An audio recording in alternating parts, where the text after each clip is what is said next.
Good evening students. आप लोग कैसे हैं? आशा अच्छे होंगे और आप लोगों की पढ़ाई अच्छी चल रही होगी। आप सब लोगों का आपके अपने ऑनलाइन प्लेटफॉर्म प्रयाग एकेडमी में एक बार फिर बहुत बहुत स्वागत है। स्टूडेंट्स, जो अभी उत्तराखंड लोक सेवा आयोग द्वारा आयोजित की गई थी एडवोकेट आर ओ परीक्षा, उसका आज हम लोग हल प्रश्न पत्र को हल करेंगे। तो चलिए देर न करते हुए शुरुआत करते हैं। पहला प्रश्न है कि निम्नलिखित में से किस तिथि को प्रतिवर्ष राष्ट्रीय खेल दिवस मनाया जाता है? तो ये 29 अगस्त है। ठीक है, ध्यानचंद, मेजर ध्यानचंद के जो है ना अपने जन्मदिन को मनाया जाता है। धौलावीरा हड़प्पा सभ्यता के दक्षिण केंद्र, जिसे हाल ही में यूनेस्को द्वारा विश्व विरासत की सूची में शामिल किया गया है, ये कहाँ पर है? गुजरात में है।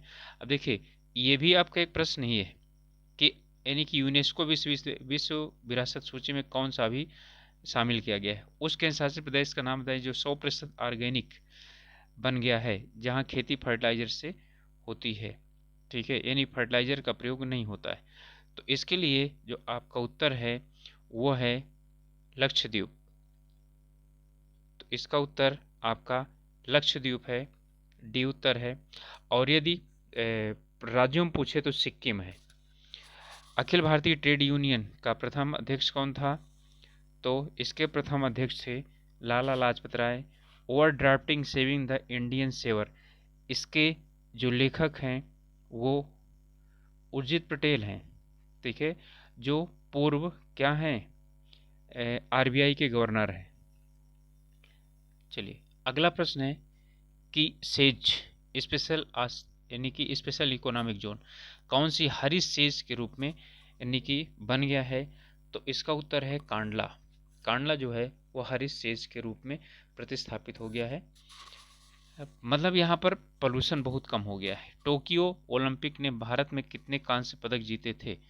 ठीक है, तो कुल कितने कांस्य पदक जीते थे? इसमें 4 कांस्य पदक जीते थे। उस फिल्म का नाम बताएं जिसने कांस फिल्म उत्सव में हाल ही में पाल्म डी आर जीता था। तो यह है टाइटने है। ठीक है, ये टाइटने फिल्म का नाम है जिसने जीता था। और इससे पूछता है, इसलिए क्वेश्चन इसे याद रखिएगा। अब इसके बाद आगे कह रहा है कि यहाँ पर जो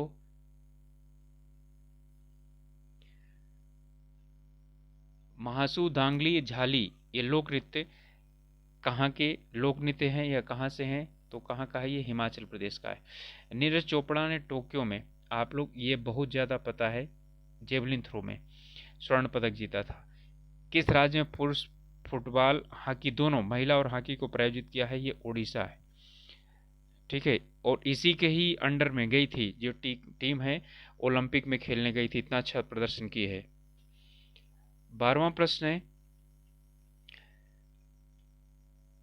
विभाजन विभीषिका वर्ष कब मनाया जाता है? इसी साल घोषित किया है 14 अगस्त को। कौन सी पंचायती राज समिति से संबंधित नहीं है? तो इसमें कौन सी है? संथानम समिति, इससे संबंधित नहीं है। बाकी सब क्या है? इसी से संबंधित है। अगली है यानी कि 14वां प्रश्न है, निम्नलिखित में से भारत का सबसे पुराना अणु शक्ति कौन केंद्र है? तो तारापुर, यानी प्रथम तारापुर अणु शक्ति केंद्र है। किन्हें भारतीय रिजर्व बैंक के गवर्नर के रूप में पुनः नियुक्त किया गया है? शक्तिकांत दास को। गौतम बुद्ध ने अपना पहला उपदेश कहाँ पर दिया था? सारनाथ में दिया था। कलिंग के शासक खारवेल की उपलब्धियां कहाँ पर अंकित हैं? हाथी गुम्फा अभिलेख में हुआ है। कथा सरिस सागर किसकी है? सोमदेव की है। निम्नलिखित में से कौन सी पुस्तक अमीर खुसरो द्वारा नहीं लिखी गई? ठीक है, ये है देवल रानी खिजर खां, ये नहीं लिखी गई है, बाकी और लिखी गई। इसके बाद अगला जो यानी कि वो है प्रश्न है, अकबर का मकबरा कहाँ पर स्थित है? तो अकबर का मकबरा कहाँ पर स्थित है? सिकंदरा में स्थित है। बक्सर में युद्ध ईस्ट इंडिया कंपनी के सेनापति कौन था? तो सेनापति का यानी कि इसका नेतृत्व कितने किया था? हेक्टर मुनरो ने किया था बक्सर के युद्ध में। दास कैपिटल लॉर्ड क्लाइव ने नहीं किया था। ठीक है, ये प्लासी के युद्ध में था। दास कैपिटल के लेखक कौन है? कार्ल मार्क्स हैं। पूंजी जिसे कहा जाता है हिंदी में। बुलंद दरवाजा का निर्माण किसने करवाया था? अकबर ने करवाया था। अकबर से 2 प्रश्न आ चुके। चलिए अगला प्रश्न है, निम्नलिखित में से कौन सा सुमेलित नहीं है? लेनिन साम्यवाद, मुसोलिनी फांसीवाद, हिटलर नाजीवाद, चर्चिल उपयोगितावाद। ये जो है यानी कि ये वो नहीं है, राजनीतिज्ञ था चर्चिल। गोल गुम्बद कहाँ स्थित है? बीजापुर में गोल गुम्बद स्थित है। टॉमस मुनरो किस चीज़ से संबंधित था? तो ये राजस्व से संबंधित था। ठीक है, तो किससे? राजस्व से संबंधित था, मतलब भूमि बंदोबस्त से संबंधित था। तो आपका उत्तर हो जाएगा क्या? ए हो जाएगा। अगला प्रश्न है, भारतीय स्वतंत्रता संग्राम की निम्नलिखित घटनाओं को कालाक्रम यानी कि स्थापित कीजिए। तो इसमें कालानुक्रम में है क्रिप्स मिशन, बेबल योजना, क्रिप्स शिष्टमंडल 1900, ठीक है, कब आया था? 42 में आया था। मंत्रिमंडल और ये है, तो इसमें यानी कि पहला क्या हो जाएगा? फर्स्ट वाला हो जाएगा। 45 में तीसरा हो जाएगा। तो पहला और तीसरा यहाँ पर भी है, पहला तीसरा यहाँ पर भी, अब इन दोनों में। तो अंतरिम सरकार का गठन 1946 में हुआ था। ठीक है, मंत्रिमंडल भी 1946 में आया था। लेकिन यहाँ पर जो यानी कि ये जो दिया गया है, ठीक है, तो मंत्रिमंडलीय शिष्टमंडल जो है वो पहले आया था, अंतरिम संस्कार यानी कि सरकार का गठन उसके बाद हुआ था। तो इसमें जो हमारा यानी कि उत्तर होगा वो क्या होगा? डी हो जाएगा।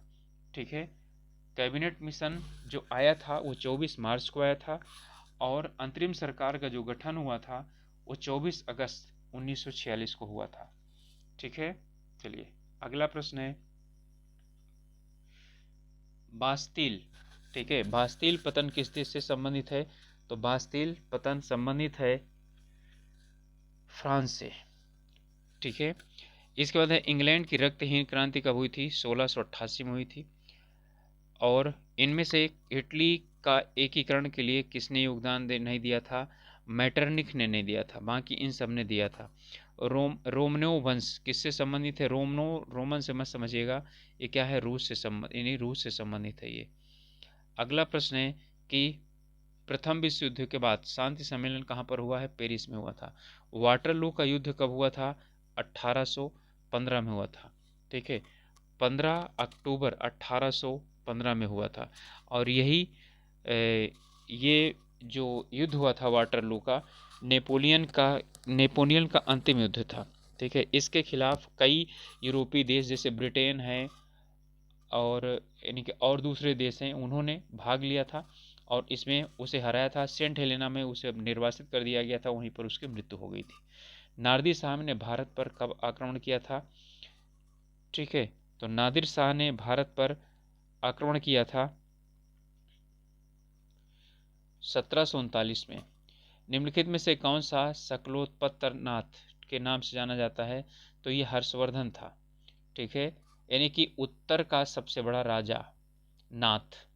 गौतमीपूर्ण सतकर्णी, ठीक है, ये किससे था? सातवाहन से संबंधित था। इनमें से कौन सुमेलित नहीं है? प्रयाग बृहस्पति से बिल्कुल हरिशरण समुद्रगुप्त का था, जूनागढ़ रुद्रदामन का है, धौली अशोक का है।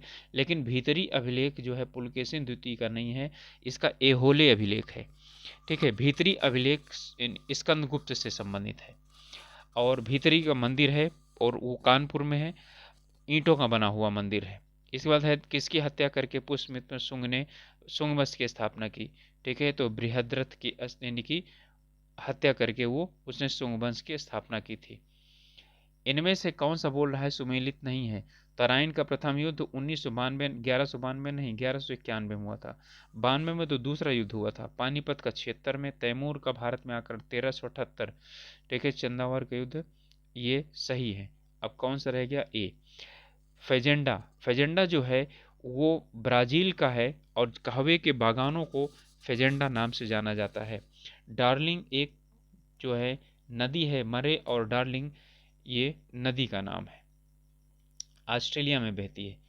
अगला प्रश्न है, निम्नलिखित में से कौन सी उष्णकटिबंधीय वर्षा वनों की विशेषता है? तो उष्णकटिबंधीय वर्षा वनों की जो विशेषता है वह है कि इनमें एक निश्चित आर्द्र और शुष्क काल होता है। चीन की सबसे लंबी नदी कौन सी है? ठीक है, यात्से। ठीक है, यही है, यात्से सबसे लंबी नदी है। अगला प्रश्न है, निम्नलिखित में से किसको लैंड ऑफ थंडरबोल्ट के नाम जाना जाता है? इसका उत्तर भूटान है। जापान का सुदूर उत्तरी जो द्वीप है वो हैकोडो है। ठीक है, होन्शु द्वीप जहाँ पर है इसकी टोक्यो की राजधानी है। और जो क्यूशु द्वीप है ये एशिया से सबसे नज़दीक है। दक्षिणी गोलार्ध में वायु बाईं ओर मुड़ने का कारण क्या है? यहाँ पर है वायुमंडलीय दबाव। अगला प्रश्न है,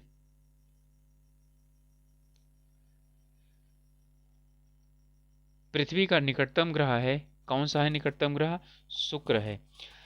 एशिया महाद्वीप के बाहर विश्व में सर्वोत्तम पर्वत शिखर कौन सा है? ये है माउंट एकांकागुआ। ये यानी कि यहाँ से बाद में जो माउंट जितने भी हैं यानी हिमालय पर्वत, उनके बाद हिमालय पर्वत में लगभग 100 के करीब चोटियाँ हैं जो विश्व की सबसे ऊंची चोटियों में आती हैं। आगे है विश्व का सबसे ऊंचा जलप्रपात कौन सा है? एंजल जलप्रपात है। ठीक है, कहाँ है? वेनेजुएला में है। अगला प्रश्न है, यूरोप में उत्तरी सागर का मत्स्याखेट क्षेत्र किस नाम से जाना जाता है?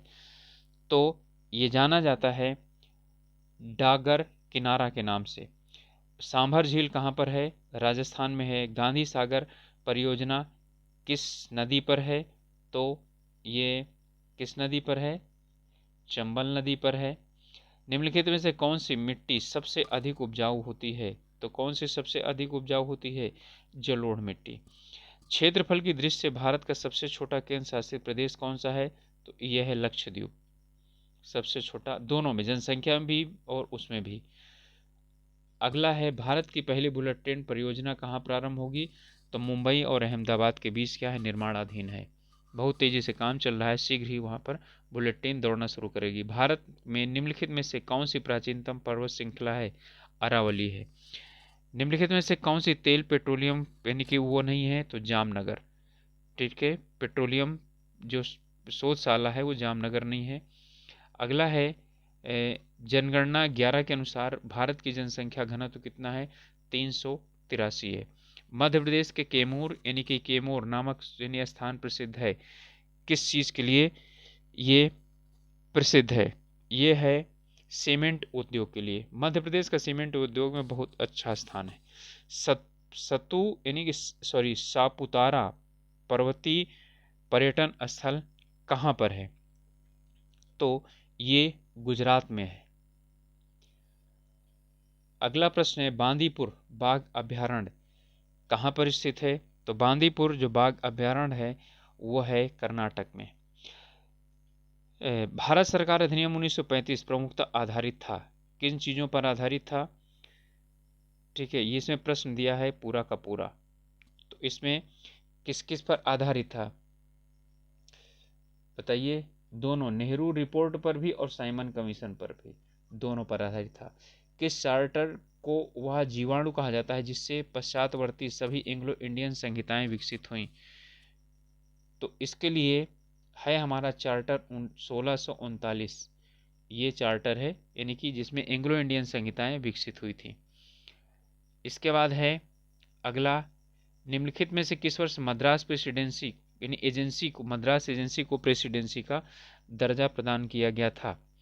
तो ये 1639 में मद्रास को प्रेसिडेंसी का दर्जा प्रदान किया गया था। भारत में प्रथम मेयर न्यायालय की स्थापना 1687 में कहाँ की गई थी? तो ये मद्रास में ही की गई थी। कानून का प्रावधान था कि भारतीयों को ईस्ट इंडिया कंपनी के अंतर्गत नौकरियों से प्रतिबंधित नहीं किया जाना चाहिए। तो इसके लिए जो यानी कि हमारा वो है, ये है चार्टर 1833, भारतीयों को भी बराबरी का, ठीक है, दर्जा दिया गया था इसमें। अगला प्रश्न है, भारत के लिए केंद्र और प्रांतों के मध्य विधायी शक्तियों के विभाजन करने वाला संघीय ढांचा सबसे पहले कब हुआ था? 1935 अधिनियम। 3 सूचियां बनाई गई थी, केंद्र सूची, राज्य सूची और समवर्ती सूची। पृथक निर्वाचक मंडल की व्यवस्था कहाँ पर यानी कि किस बार लागू की गई थी? तो किसमें? 1909 पार्लियामेंटो अधिनियम। 1945 की बेवेल योजना का उद्देश्य क्या था? ठीक है, तो इसमें क्या था? इसमें कह रहा है कि अधिवेशन को यानी कि डोमिनियन दर्जा प्रदान करना, ढांचा प्रदान करना, प्रमुख समुदायों को प्रतिनिधित्व देना, इनमें से कोई नहीं। ठीक है, तो इसमें जो है इसमें यानी कि इसने पाकिस्तान के लिए, ठीक है, 20 वो दिए थे। 20 क्या मतलब, काफ़ी समर्थन इसने किया था। तो भारत के सभी प्रमुख समुदायों को प्रतिनिधित्व देना। 1 अगस्त 1672 की घोषणा ने पूर्णतया खत्म कर दिया था। किस चीज़ को खत्म कर दिया था? पुर्तगीज विधियों को, जो पुर्तगालियों की विधियां प्रारंभ थी उन्हें सब समाप्त कर दिया था। 71वां क्वेश्चन है, बादशाह शाह आलम बंगाल बिहार उड़ीसा की दीवानी ईस्ट इंडिया कंपनी को कितने रुपए में दे दिया था? 26 लाख में।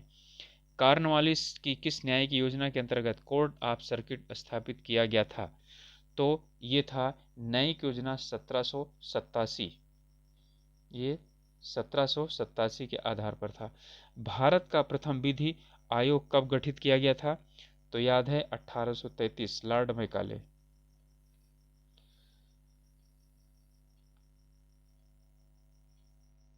ठीक है, चलिए अगला प्रश्न है, आरंभ में भारत में स्थापित किए गए उच्च न्यायालय स्थित थे। तो कहाँ उच्च न्यायालय स्थित थे? मद्रास, बंबई और कलकत्ता में। इसके बाद है, प्रथम विधि आयोग के अध्यक्ष कौन थे? कौन थे? मैकाले। 2 प्रश्न पूछ लिया मैकाले से। द्वितीय विधि आयोग किस अधिनियम के तहत अनुबंधित किया गया था? तो द्वितीय विधि आयोग 1853 के अंतर्गत स्थापित किया गया था। फिर इसके बाद आता है, स्वतंत्र भारत के संविधान का निर्माण करने हेतु संविधान निर्मात्री सभा कब गठित हुई? 1946 में गठित हुई। कमीशन प्रांतों में दोहरी शासन पद्धति को समाप्त करने के लिए सिफारिश की थी। Cripps, Simon, cabinet, Nehru report. तो किसने किया था? इसमें साइमन कमीशन के द्वारा ही 35 आया था ना, तो साइमन कमीशन ने इसका वो किया था। आरडी आल्टरेम पार्टेम, ठीक है, तो इसका अर्थ होता है दूसरे पक्ष को भी सुनो, ये इसका अर्थ होता है। अब है मालाफाइड। तो मालाफाइड का जो अर्थ होता है वो है दुर्भाव। ठीक है, मालाफाइड का होता है दुर्भाव। इसमें है इप्सो फैक्टो। इप्सो फैक्टो का जो अर्थ होता है के स्थान पर स्वयमेव ही या एक ही स्रोत के आधार पर। इसमें होता है कि यानी कि किसी दूसरे आधार पर। तो इसका होता है इनमें से कोई नहीं, ये इसका होगा इनमें से कोई नहीं। भारत का संविधान का सर्वप्रथम संशोधन कब किया गया था? 1951 में 9वीं अनुसूची जोड़ी गई थी पहले संविधान संशोधन के द्वारा। देखिए, इसे संसद ने नहीं किया था, बल्कि किसने किया था? बताइए किसने किया था? याद आया? अंतरिम संसद ने किया था। अब हैबियस कार्पस। हैबियस कार्पस का मतलब क्या हुआ? सशरीर प्रस्तुत करना। सतत विकास किससे संबंधित है? पर्यावरण से संबंधित है। विधि का शासन का अर्थ है विधि के समक्ष सभी लोग क्या हैं? समान हैं। विधि का शासन का अर्थ यही होता है। फिर है दूसरे व्यक्ति की संपत्ति में अनधिकृत प्रवेश करना क्या कहा जाता है? तो इसमें अतिचार कहा जाता है। मूल अधिकारों को लागू करने के लिए न्यायालय द्वारा निर्गत किया जाता है। तो क्या? याचिका यानी रिट। भारतीय संविधान किस भाग में मूल अधिकार हैं? तो भाग 3 में है। अगला है भारतीय यानी कि राष्ट्रीय विधि दिवस किस दिन मनाया जाता है? तो किस दिन मनाया जाता है? 26 नवंबर को मनाया जाता है। और बाल श्रम निषेध अधिनियम कब पारित किया गया? तो ये पारित किया गया था 1986 में। किसी न्यायालय के निर्णय, आदेश आदि की अवज्ञा क्या कहलाता है? न्यायालय की अवमानना कहलाती है। अब उत्तराखंड प्रारंभ हो गया है। वराही मंदिर में लगने वाला देई धुरा कब लगता है? तो रक्षाबंधन के समय में लगता है। वीर चंद्र सिंह गढ़वाली पेशावर कांड किस वर्ष घटित हुआ? 23 सितंबर ना 1930। उत्तराखंड में औसत जोत का आकार कितना है? बहुत कम है, 0.89। इसके बाद है भारत की जनगणना 2011 के अनुसार उत्तराखंड के किन जिलों में नकारात्मक ऋण जनसंख्या वृद्धि रही? ठीक है, तो इसमें अल्मोड़ा तो था, तो अल्मोड़ा और गढ़वाल। ठीक है, तो ये हो जाएगा। उत्तराखंड राज्य का घोषित 8वां नगर निगम है, तो कौन सा है? कोटद्वार। इसके बाद है ब्रिटिश वैसे इस क्वेश्चन को आप लोग चेक कर लीजिएगा, कहीं ऐसा तो नहीं है कि इसके साथ यानी ना हो करके और वो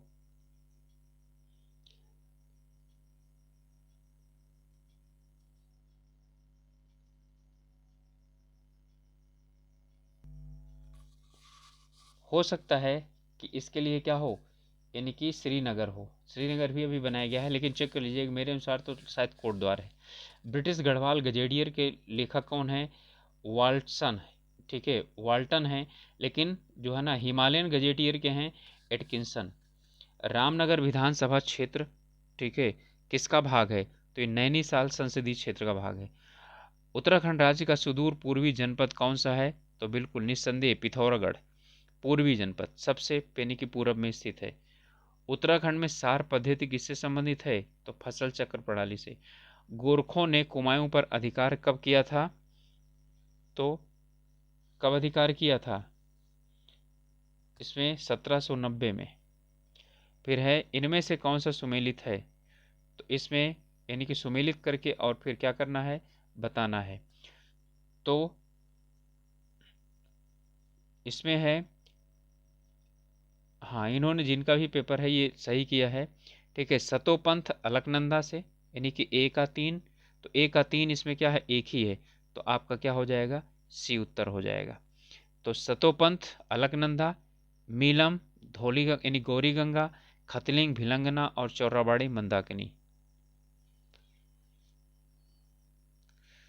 अगला प्रश्न है, इनमें से यानी कि कूट है और उन दिए गए कूट को क्या करना है, सुमेलित करना है। तो पेपर मिल्स लाल कुआं, भारत हैवी भेल रानीपुर हरिद्वार, हिंदुस्तान मशीन टूल्स रानीबाग और BHEL कोटद्वार, ये सब सुमेलित हैं। तो इनके लिए जो उत्तर है वो आपका हो जाएगा 1 2 3 4। तो 1 2 3 4 आपका उत्तर क्या हो जाएगा, डी हो जाएगा। तो उत्तर हो गया डी। सर्वे ऑफ इंडिया की स्थापना कब हुई थी? ठीक है, तो सर्वे ऑफ इंडिया की जो स्थापना हुई थी 1767 में हुई थी। उत्तराखंड में असिंचित उपजाऊ भूमि को क्या कहा जाता है? उपराऊ दोयम, ये कहा जाता है। उत्तराखंड राज्य के कितने जिलों की सीमा अंतर्राष्ट्रीय सीमा से मिलती है? तो कितने जिलों की सीमा मिलती है? 5 जिलों की सीमा मिलती है। कमेंट करके आप लोग बताइए कि कौन कौन से जिले हैं जो अंतर्राष्ट्रीय सीमा से मिलते हैं।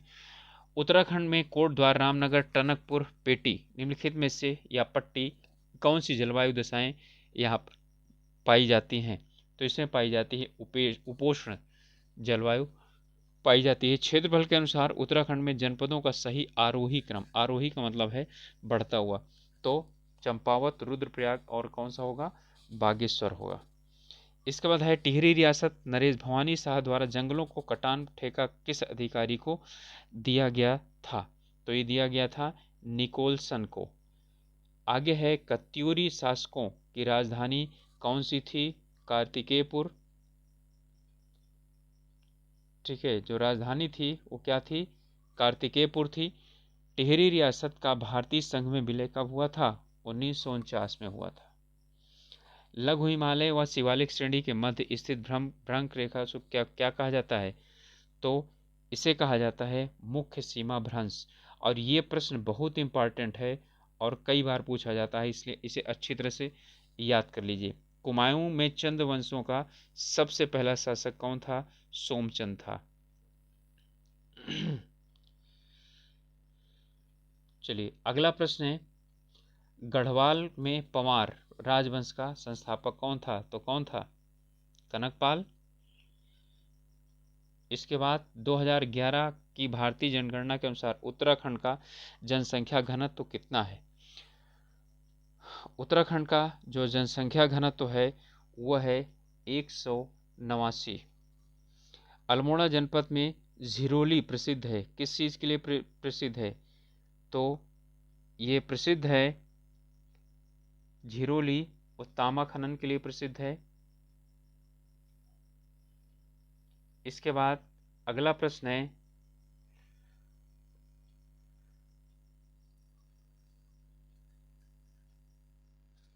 उत्तराखंड की सर्वाधिक प्राचीन ज्ञात जाति कौन सी है? ठीक है, तो इसमें जो है यानी कि यहाँ पर सबसे ज़्यादा यानी कि जो ज्ञात जाति कौन सी है, वो किरात होना चाहिए। ठीक है, लेकिन कुछ जगहों पर क्या दे रहा है, कोल भी दे रहा है, तो एक भी हो सकता है, डी भी हो सकता है।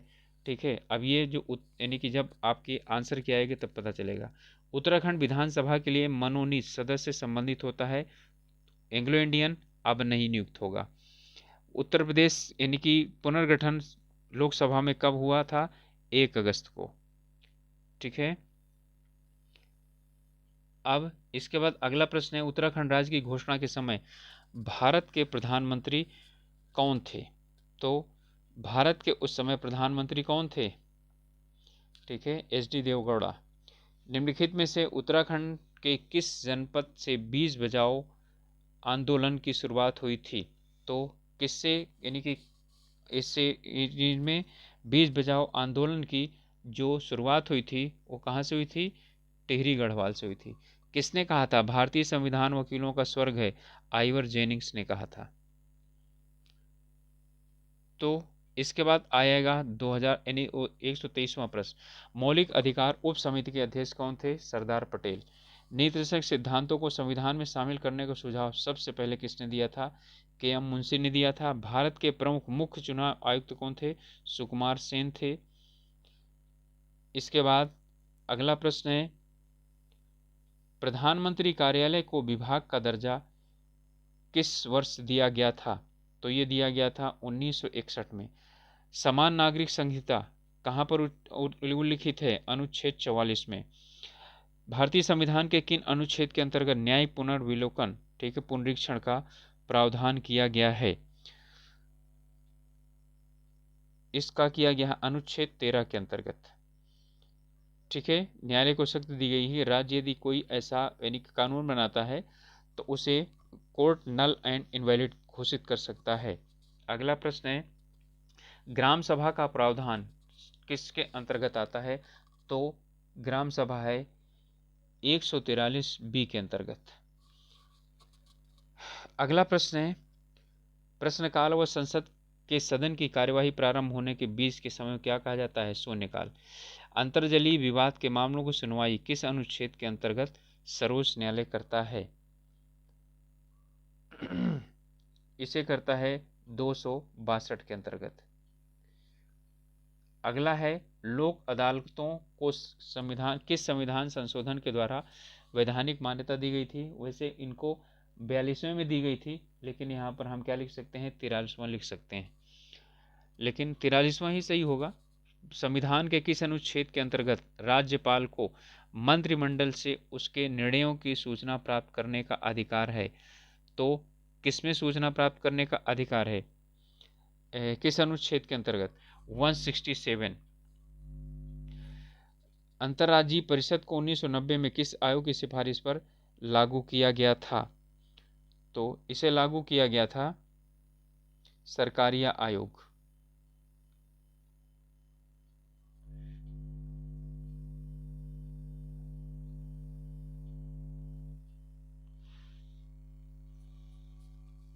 इसे सरकारी आयोग की सिफारिश पर लागू किया गया था। निम्न में से कौन सा अधिकार विदेशियों के लिए भारतीय संविधान में प्रदान किए गए हैं। शोषण के विरुद्ध बिल्कुल प्राप्त है, कानून के समक्ष समानता का अधिकार ये भी प्राप्त है, जीवन एवं व्यक्तिगत स्वतंत्रता का अधिकार ये भी सब क्या है, प्राप्त है। संविधान के अनुसार राज्य विधानमंडल के उच्च सदन का कौन स्थापित अथवा निरस्त कर सकता है। मतलब विधान परिषद की बात कर रहा है, तो विधान परिषद कौन बना सकता है और उसे नष्ट कर सकता है, भारतीय संसद। निम्नलिखित में से संविधान में से कौन सा अनुच्छेद भारत के राष्ट्रपति पर लगाए जाने वाले महाभियोग की प्रक्रिया से संबंधित है। तो कौन सा है, 61 है।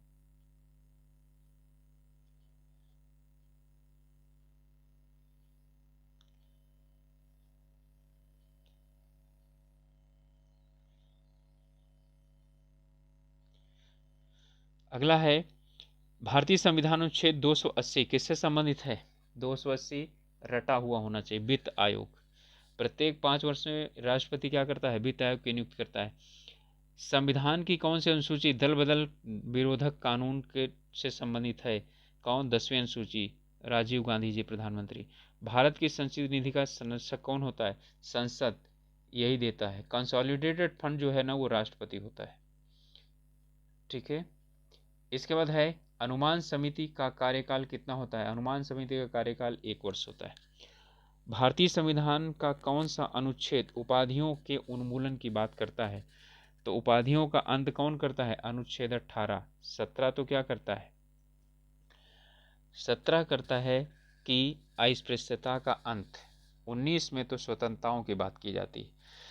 स्वर्ण त्रिभुज, ठीक है, भारतीय संविधान में किन्हें स्वर्ण त्रिभुज का नाम दिया जाता है? तो इन्हें दिया जाता है 16, 17 और 18। ये स्वर्ण त्रिभुज के नाम से जाने जाते हैं, 16, 17 और 18। अगला प्रश्न है, निम्नलिखित में से सिंगल यूजर ऑपरेटिंग सिस्टम कौन सा है? अब देखिए ये कंप्यूटर शुरू हो गया है तो इसमें है डास। सिर्फ एक ही व्यक्ति क्या कर सकता है? इसको प्रयोग कर सकता है। फिर है निम्नलिखित में से कौन सा सिस्टम सॉफ्टवेयर है? सिस्टम सॉफ्टवेयर जो क्या करता है? सिस्टम को चलाने के लिए प्रयोग किया जाता है, तो यह है कंपाइलर। इसके बाद है वह सॉफ्टवेयर जो आपको वेब ब्राउज़र ने वेब पेज दिखाता है, तो उसे हम क्या बोलते हैं? वेब ब्राउज़र बोलते हैं। कौन दूसरे कंप्यूटर सिस्टम में अनधिकृत प्रेस करने के लिए जाना जाता है? तो उसे क्या बोला जाता है? हैकिंग कहा जाता है। जब कोई कंप्यूटर नेटवर्क से जुड़ता है तो वह प्राप्त करता है, क्या प्राप्त करता है? तो प्राप्त करता है आईपी एड्रेस। डिवाइस को डिजिटल संकेतों को एनालॉग संकेतों में कौन बदलता है? उसे बदलता है मॉडेम। ठीक है, मॉडेम मॉड्यूलेशन डीमॉड्यूलेशन। लेकिन जैसे कौन सी प्रोग्रामिंग भाषाएं हैं? तो प्रोग्रामिंग भाषाएं कौन कौन सी हैं भाई? इसमें है प्रोग्रामिंग यानी जिससे प्रोग्रामिंग बनाया जाता है जावा, और जावा के साथ है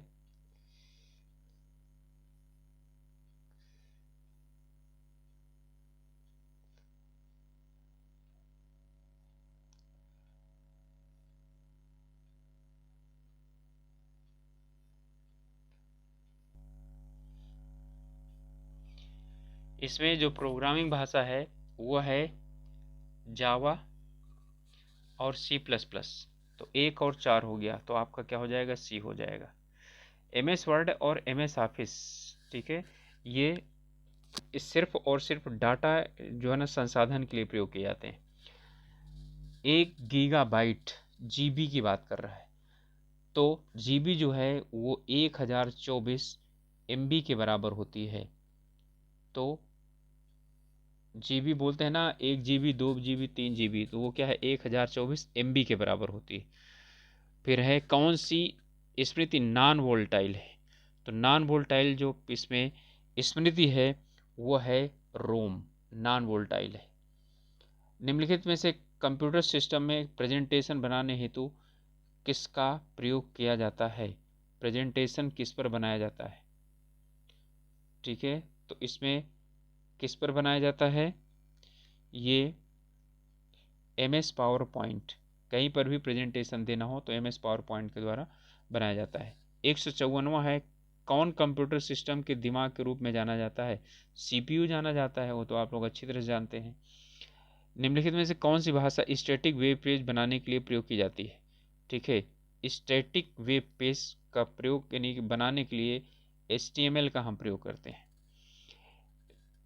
5 तल वाले कंप्लीट बाइनरी ट्री के नोडों की संख्या कुल कितनी होती है?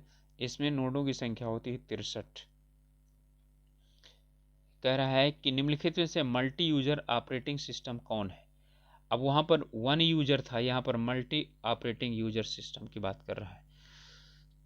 तो इसमें है आपका यूनिक्स भी है और विंडोज एनटी भी है। ठीक है, तो इसका उत्तर हो जाएगा 2 और 4।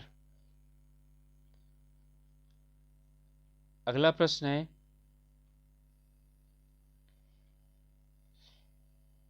निम्नलिखित में से कौन सर्च इंजन है? तो सर्च इंजन कौन है? गूगल तो है ये सर्च इंजन, ठीक है, और कौन सा है? बिंग है। तो इसमें है गूगल और बिंग, तो क्या चीज़ हो गया, 1 और 4 हो गया। अगला प्रश्न है, निम्नलिखित में से कौन कंप्यूटर की पेरिफेरल डिवाइस हैं? ठीक है, पेरिफेरल डिवाइसेस कौन सी हैं? इसमें प्लॉटर पेरिफेरल डिवाइस है और स्कैनर भी पेरिफेरल डिवाइसेस। ठीक है, तो यहाँ पर क्या हो जाएगा, 1 और 3। कंट्रोल यूनिट्स, पेरिफेरल का मतलब क्या होता है, जो बाहर वाली होती हैं उनसे है। ये तो सीपीयू में सब कंट्रोल यूनिट और एल ए यानी एएलयू ये अंदर ही होती हैं। पेरिफेरल को मतलब पेयर कर दी जाती हैं, जोड़ी जाती हूँ। निम्नलिखित में कौन सी स्मृति का सबसे कम एक्सेस समय होता है? तो किसका होता है, कैश मेमोरी का। कौन सा आधारभूत कार्य कंप्यूटर ऑपरेटिंग सिस्टम का नहीं है? बताइए, स्मृति प्रबंधन करता है, इनपुट आउट प्रबंधन करता है, प्रक्रिया प्रबंधन करता है, वायरस से सुरक्षा।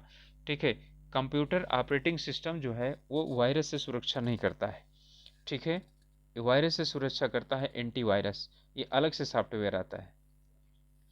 निम्नलिखित में से कौन सा तेज संचरण का माध्यम है? तो कौन सा तेज संचरण का माध्यम है? Fibre optics. निम्नलिखित में से किसका संबंध कंप्यूटर प्रोसेसर से नहीं है? तो ड्यूल कोर i7, ठीक है, सेलॉन या एंड्रॉयड। तो कंप्यूटर प्रोसेसर कौन नहीं है? एंड्रॉयड नहीं है। एंड्रॉयड तो मोबाइल का प्रोसेसर है ना। ठीक है, तो एंड्रॉयड जो है वो मोबाइल का प्रोसेसर है, ये कंप्यूटर का नहीं है। टेलीफोन का आविष्कारक कौन था? आप लोग बचपन से रटे हैं, ग्राहम बेल। पेट्रोल की गुणवत्ता किस पर निर्भर करती है? देखिए, पेट्रोल और इस तरह वाले जितने भी हैं ना, नॉकिंग वाले, उनकी जो है ना, इनकी जो वो होती है वो ऑक्टेन संख्या पर निर्भर करती है। जितनी ऑक्टेन संख्या जिसकी जितनी अधिक होगी वो उतना अच्छा, ठीक है, क्या होगा, पेट्रोलियम यानी कि अच्छा जो है वो ऊर्जा का स्रोत माना जाएगा। फलों में पाई जाने वाली शर्करा कौन सी होती है? फ्रक्टोज होती है। फिर इसके बाद आता है, हमारे रक्त के हीमोग्लोबिन में कौन सा संरचनात्मक भाग होता है? कौन सा? तो इसमें क्या पाया जाता है? आयरन पाया जाता है। हीरा और ग्रेफाइट और C60 वो क्या हैं? अपरूपक हैं कार्बन के। विद्युत का विद्युत रोधी है, तो कौन विद्युत का विद्युत रोधी है? रेशम है, एल्युमिनियम, मानव शरीर और तांबा, ये सब क्या होते हैं? सुचालक हैं। यह पूछ रहा है कुचालक कौन है। दो सजातीय चुंबकीय ध्रुव एक दूसरे को क्या करते हैं, यानी कि नॉर्थ नॉर्थ या साउथ साउथ एक दूसरे को प्रतिकर्षित करते हैं। निम्नलिखित में से कौन सा एक आदर्श गैस है? तो नियान एक आदर्श गैस है।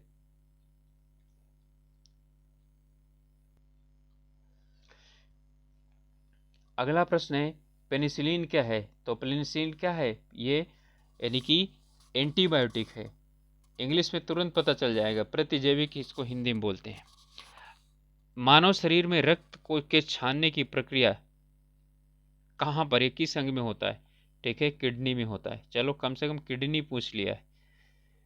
ठीक है, किडनी का उस भाग को नहीं पूछा है, नहीं तो फिर समस्या हो जाती। इसके बाद अगला है, चाय का लाल कीट रोग किससे होता है? तो ये किससे होता है? फंगाई से होता है, यानी कि सॉरी, इस शैवाल से होता है। कौन सा मच्छर जनित रोग नहीं, यानी कौन सा ऐसा है जो मच्छर की यानी काटने से नहीं होता? डेंगू भी मच्छर से होता है, फाइलेरिया भी होता है, मलेरिया भी होता है। ठीक है, स्लीपिंग सिकनेस निद्रा रोग सीसी मक्खी के काटने से होता है, ये मच्छर के काटने से नहीं होता। फिर है लार, किसके पाचन में सहायक होता है? तो किसके? स्टार्च। सबसे पहले भोजन यहीं से पचना शुरू हो जाता है, लार से, यानी मुंह में स्टार्च। और क्वेश्चन इसका भी ये पूछता है कि कौन सा भोजन जो है वो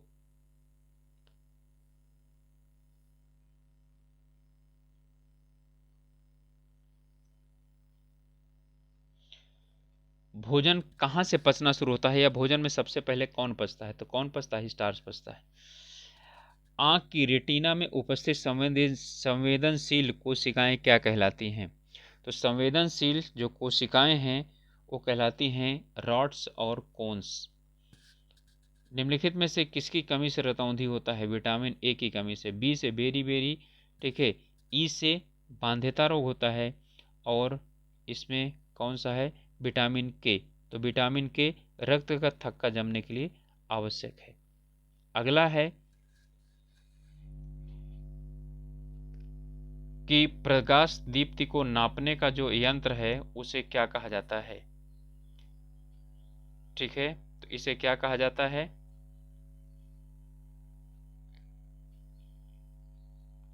प्रकाश दीप्ति को नापने वाला जो यंत्र है, इकाई, अंतर्राष्ट्रीय इकाई होती है, वो होती है लक्स। एक बैटरी का प्रयोग कितने, बैटरी का प्रयोग किस लिए होता है? ठीक है, धारा देने के लिए होता है ना, मापने के लिए तो अमीटर का होता है, धारा का प्रवाह करने के लिए। ठीक है, रोकने के लिए तो स्विच होता है। और धारा को सीमित करने के लिए इसके लिए होता है रेगुलेटर। ब्रायोफाइट्स एंड टेरिडोफाइट्स में दोनों का एक उभयनिष्ठ गुण क्या है? तो इसका उभयनिष्ठ गुण है कि दोनों में क्या होता है? भ्रूण का निर्माण होता है। ठीक है, चलिए अगला प्रश्न है, सामान्यतः एक स्वस्थ मानव हृदय 1 मिनट में कितनी बार धड़कता है? तो आप लोग जानते ही हैं, बचपन से पढ़े हैं, 72 बार। ट्राइटियम एक समस्थानिक है, तो किसका है? ट्राइटियम हाइड्रोजन का है। ठीक है, हाइड्रोजन, ड्यूटेरियम और ट्राइटियम हाइड्रोजन का समस्थानिक है, जिसमें 1H3 होता है इसका जो वो यानी कि संकेत। शुष्क बर्फ क्या है? शुष्क बर्फ क्या है? ठोस कार्बन डाइऑक्साइड को शुष्क बर्फ कहा जाता है। अगला है मार्फिन क्या है? ठीक है, तो जो मार्फिन है वो निश्चेतक है, यानी एल्कलाइड है। ये जल जीवन मिशन मिशन कब से शुरू हुआ? ये अगस्त 2019 से प्रारंभ हुआ, जल जीवन मिशन। फिर इसके बाद है संवाद 2 कार्यक्रम किससे संबंधित है? तो संवाद 2 किससे संबंधित है? मानसिक स्वास्थ्य से संबंधित है। संवाद 2 जो है ना, ये उसको यानी कि कोविड की जब बीमारी प्रारंभ हुई तब उसके बाद ये प्रारंभ किया गया था। अब कह रहा है समग्र शिक्षा स्कीम 2.0 किससे संबंधित है? तो ये किससे संबंधित है? ये विद्यालयी शिक्षा से संबंधित है। 20 सितंबर 2021 को कौन तीसरी बार कनाडा का प्रधानमंत्री बना? कनाडा का प्रधानमंत्री इसीलिए बोला है, पूछा है। ठीक है, जस्टिन ट्रूडो। जस्टिन ट्रूडो जो बने थे वो उनको भागना पड़ा था अपना घर वगैरह छोड़ करके ट्रकों के हड़ताल के कारण, और इन्होंने किसानों के हड़ताल में क्योंकि कनाडा में वो बहुत ज़्यादा रहते हैं, सिख लोग ज़्यादा रहते हैं, इसलिए इन्होंने भारत में एक टिप्पणी की थी भारत के प्रति। अब अगला कह रहा है क्वेश्चन कि गुजरात के 17वें मंत्री के रूप में किसने शपथ ली है? तो भूपेंद्र पटेल ने ली है। अगला प्रश्न है कि पंजाब के राज्यपाल कौन है? तो पंजाब के राज्यपाल कौन है? बनवारी लाल पुरोहित हैं या गणेशी लाल हैं? तो इसमें मेरे अनुसार तो यानी कि बनवारी लाल पुरोहित हैं। भारत में वायुसेना का नया अध्यक्ष किसे नियुक्त किया गया है? विवेक राम चौधरी को नियुक्त किया गया है। करंट के क्वेश्चन हैं ये सब। राष्ट्रीय अल्पसंख्यक आयोग का अध्यक्ष वर्तमान में किसे बनाया गया है? तो सरदार इकबाल सिंह लालपुरा को बनाया गया है। अगला प्रश्न है, सीमा सड़क संगठन यानी कि BRO ने किस राज्य या केंद्र शासित प्रदेश में विश्व की सबसे ऊंची मोटर रोड, ठीक है, मोटर योग्य रोड क्या किया है? बनाई है। तो इसमें कौन है? लद्दाख है। ठीक है, खारदुंगला वो जो है लद्दाख में है। भारत और सऊदी अरेबिया के मध्य अब तक की पहली बार हुए सैन्य अभ्यास का क्या नाम है? तो इसका जो नाम है वो अल मोहद अल हिंदी 2021 ये नाम है इसका। इसके बाद है केंद्र सरकार ने किस स्थान पर भारतीय विरासत संस्थान स्थापित करने का निर्णय लिया है? उत्तर प्रदेश के नोएडा शहर में।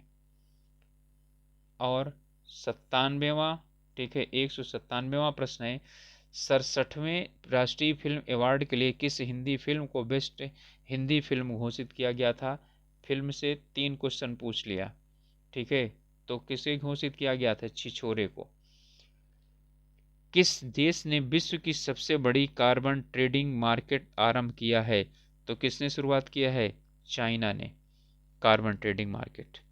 अगला प्रश्न है, सेकंड लास्ट है, इसमें है कि भारत में कितनी भाषाओं को प्राचीनता का दर्जा प्राप्त है? तो 6 भाषाओं को प्राचीन दर्जा प्राप्त है। सबसे अंत में जो जोड़ी गई भाषा है वो है तमिल भाषा। और आप लोग यदि इनके विषय में जानना चाहेंगे तो मुझे कमेंट कीजिएगा, मैं इसके विषय में एक वीडियो बना करके कौन कौन सी भाषाएं हैं उनका, यानी कि प्राचीन भाषा का दर्जा कौन सा कैसे प्राप्त होता है, इन सभी चीज़ों के विषय में बता दूंगा। अगला प्रश्न है, अंतिम प्रश्न, कि नवरोज़ क्या है? तो नवरोज़ क्या है आपको पता है? ठीक है, कि नवरोज़ जो है वो ईसाइयों का एक त्यौहार है। तो इसका उत्तर क्या हो जाएगा? सी हो जाएगा। ठीक है, इसका उत्तर है सी। नवरोज़ जो है वो ईसाइयों का एक त्यौहार है। तो स्टूडेंट्स, ये ARO का प्रश्न पत्र था जिसे हमने पूरा किया। ठीक है, अब जो है इसके लिए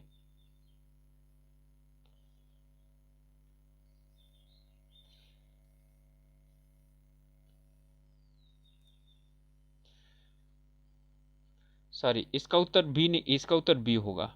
ठीक है, सी नहीं होगा, इसका उत्तर बी होगा। एक पारसी वर्ष है ये। ठीक है, ये एक पारसी वर्ष है, पारसी नव वर्ष है।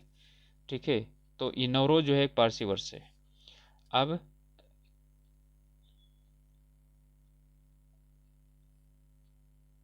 आप लोगों ने ये पूरा पेनी पढ़ लिया है। इसके बाद ये अंतिम में प्रॉब्लम हो रही है कुछ सेटिंग में। ठीक है, आप लोग इसे देख लीजिएगा। और अब आप लोगों से यही रिक्वेस्ट है कि चैनल को सब्सक्राइब कीजिए, साथ ही साथ आप लोग इसे सब्सक्राइब करने के साथ साथ ज़रूर शेयर कीजिए, जिससे कि दूसरे लोग भी जो हम लोगों के साथ मिल करके तैयारी कर सकते हैं वो करें। और इसी के साथ लेते हैं आप लोगों से विदा, और इसी आशा से आप लोग स्वस्थ रहें। ठीक है, पढ़ाई अच्छी तरीके से करें, और मिलते हैं नेक्स्ट वीडियो में। तब तक के लिए ऑल द बेस्ट।